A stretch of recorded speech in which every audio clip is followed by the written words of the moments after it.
Hello and welcome to this fortnight's Editor Speak for the latest issue of Business Today. It is called Editor Speak, but none of us is actually the editor, which just shows how democratic Business Today is and how democratic the Business Today editor is.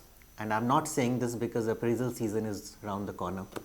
I truly believe that BT is a democratic place. So, as is the custom, I will hold up this issue of Business Today to the camera. This is the latest issue, and if you see, we have how many faces on it? 7 on top, then Arun Jaitley, and then don't miss Raghuram Rajan on the cover here, on the bottom right.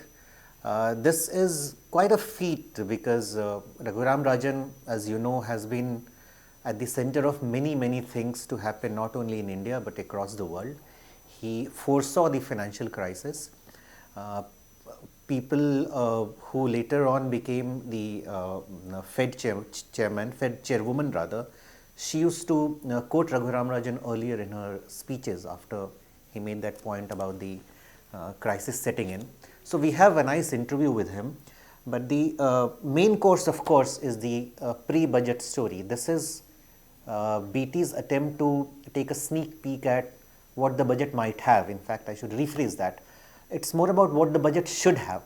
So the panel on top talks about what are the issues and what we should be doing, and then our story based on our reportage with a lot of people who have been named in the story and a lot of people who could not be named in the story.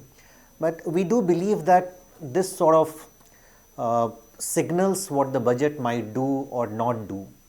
Of course, the focus is here.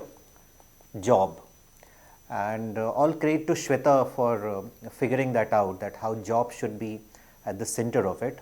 And then we related jobs with Make in India, because manufacturing, as you know, is where the jobs come from. We have seen that services occupies a large chunk of the GDP, but a much smaller share of the working population. Whereas in the case of manufacturing, it's the reverse. It occupies a much smaller section of the GDP but employs a much larger section of the population. Agriculture, of course, does it much better, but there is a lot of hidden employment in agriculture, which is too many people doing things which can be done by too few.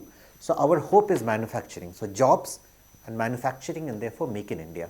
For the numbers junkies, there are these pages which tell you how the economy is doing in a nutshell.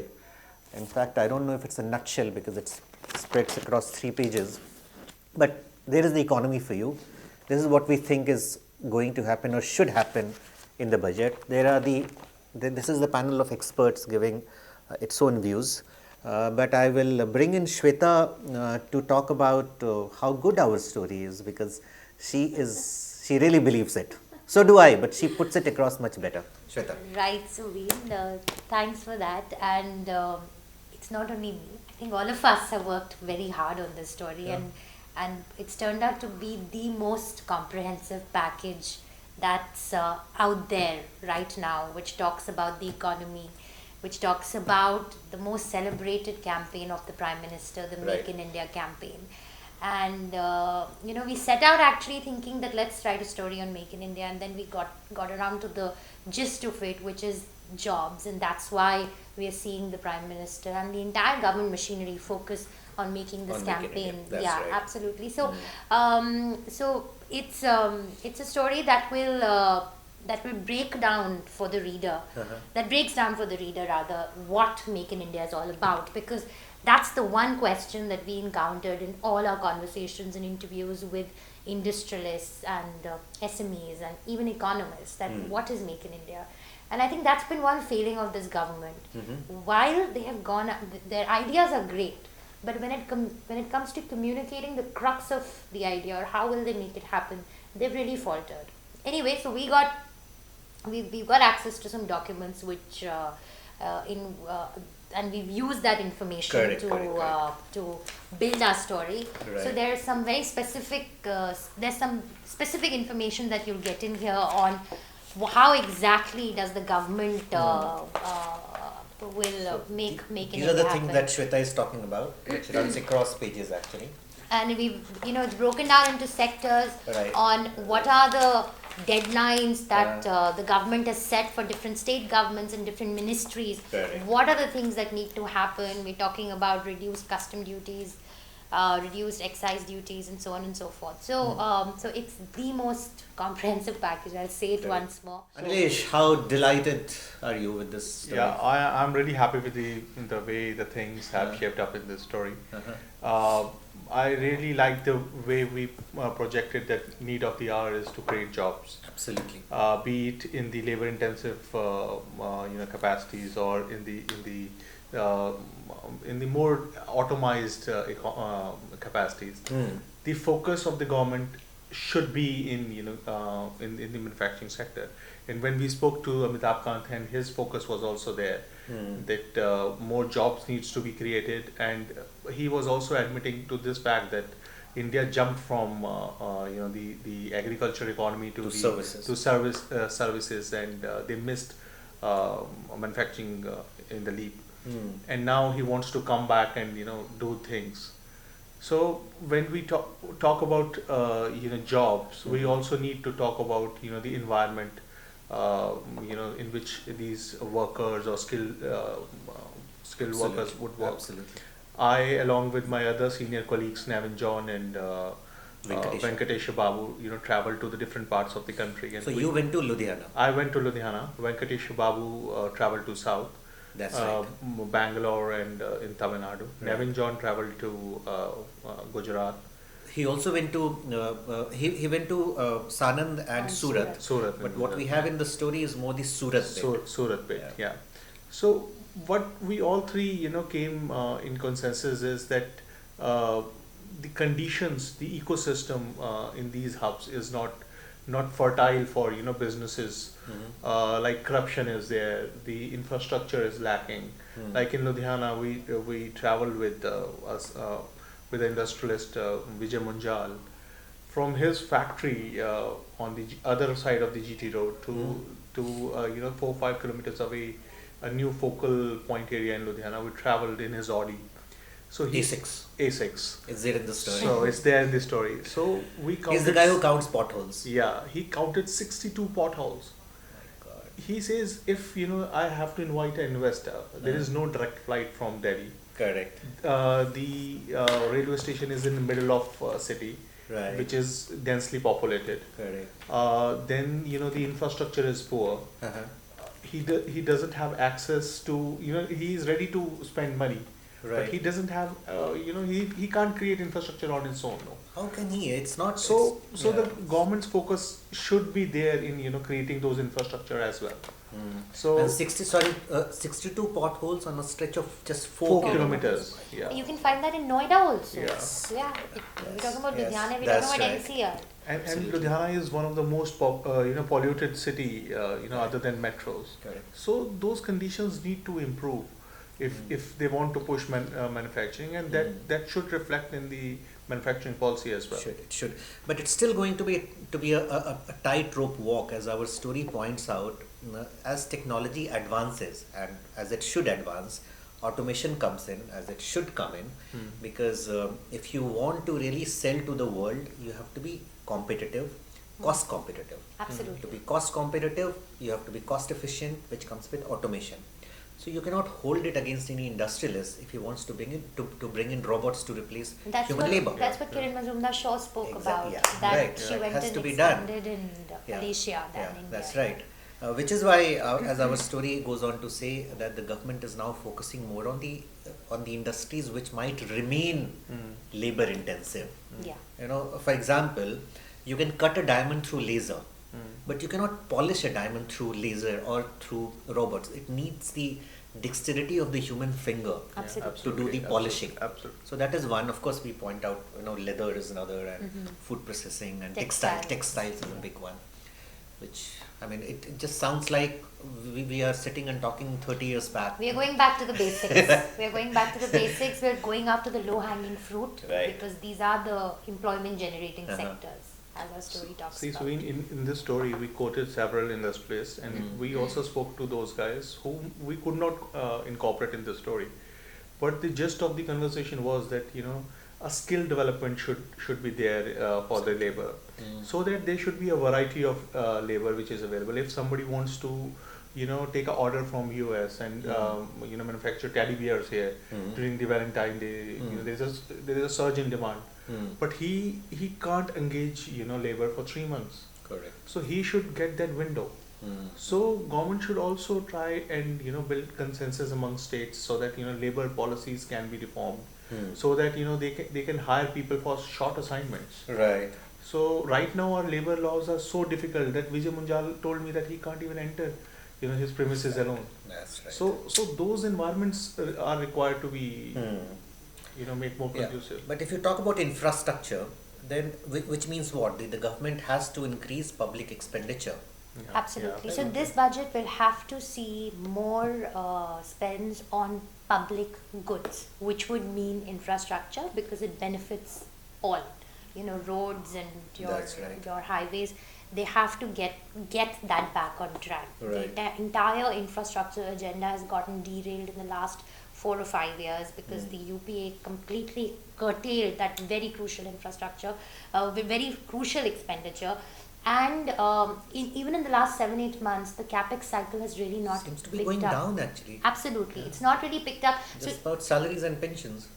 Yeah, right. So the government has only spent on salaries and pensions. They've cut back on every other expenditure, and they cannot afford to do that anymore. So this budget, like Anilesh has calculated, So like you say, they cannot afford to do it, but as Anilesh says they do not need to do it. Yeah. Where is this bonanza from oil price fall? Because of this oil price fall, they have already saved $47 billion till December 31st. $47 billion. $47 billion. And I'm not including the cess and the additional excise duty which Arun Jaitley levied on the on the sale of diesel and petrol prices, petrol products. So government has money now, and they can put in this money into building roads. They have already announced that this cess will be diverted towards construction of roads. Correct. The power is another area where they require public spending in transmission. Why, as Venkatesha points out, people, he went to that leather belt near Chennai, and people are setting up windmills there. Yeah, Windmills a lot of in SMEs, Chennai, because they do not have power. There are power cuts of hours and hours every day during the production time. Even in UP or and then they are forced to sell that power to the grid. Yeah. So this was not part of the story, but our reporting also suggested that government will spend they are already spending more in creating these infrastructure. Tamil Nadu windmills require transmission lines, which is largely state subject. But now Government of India is trying to build up a fund, where state governments can come in and they can also take money out of it and develop the infrastructure and the evacuation of these. I will stop you here, because if we leave Anilesh to power and oil, he can talk all day. Yeah. But tell me, what do you think of as we played very safe in the story. We said that the reader will know more by the time this issue comes out, because the advance estimates were coming out on the 9th. right. When this magazine was being printed and bound. What do you think of the numbers that have come out? Right, so it's very interesting, because even though the numbers portray a better picture, but on ground, the numbers really don't translate into anything concrete.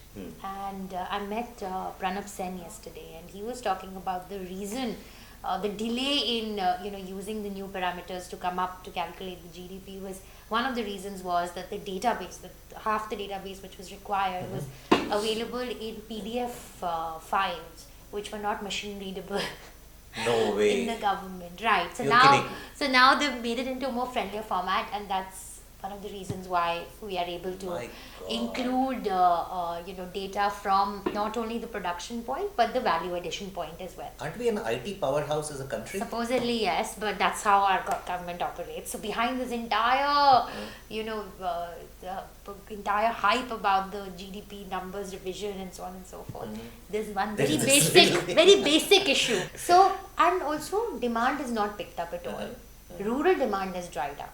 Because wages are falling. Wages, Rural wages have fallen. MSP has not been revised. Correct. We've seen a 5 or 6% revision as against a 10 to 15% revision. We had a weak monsoon, and assistance from the center was quite slow. Then states have complained about Narega funds not coming in. So all that has hurt rural demand a lot. And until now, what was driving the growth story was actually rural demand. And if we let that go down, it's going to hurt us really bad. Because yes, the euphoria of reforms and the positive sentiment of investors is being reflected in your stock markets, but that's only like some 0.1% or whatever of real India. So that's something that the budget will have to address very aggressively. In fact, what you're saying about the rural thing, I was looking at some numbers of this new GDP thing. It shows up in a figure of 8.8%, which is what the GDP growth would have been had you taken out agriculture. Agriculture is pulling it down, so it stops at 7.4, 7.5. It could have been 8.8.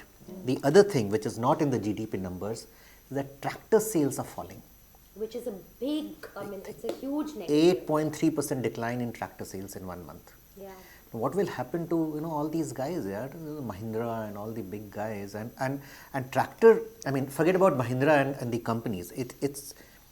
It signifies something, right? Yes. Falling tractor sales, the big Also, thing. when the I rest have of a the world difference of is opinion here Huh? because see, there are farm commission reports from time to time. What is farm commission? Farm commission is commission appointment by Ministry of Finance to look at the debt of farmers, and they also discuss the MSP and the other prices which must go in.